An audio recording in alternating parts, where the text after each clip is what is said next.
të sakta, do t'i shohim këtu.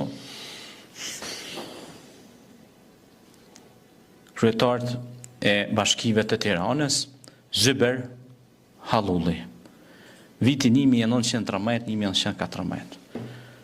Ai mori studimet e para në qytetin e tij duke përfunduar shkollën e mesme Rushdie në Stamboll. U diplomu për teologji islame dhe filozofi.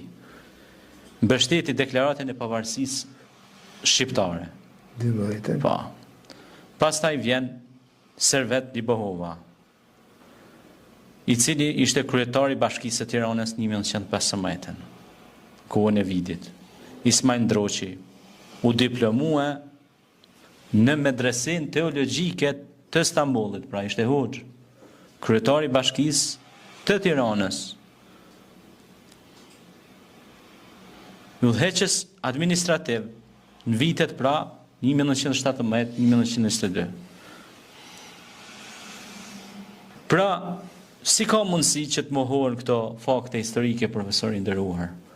Ose marrim në Prishtinë rastin e Hoxh Kadri Prishtinës.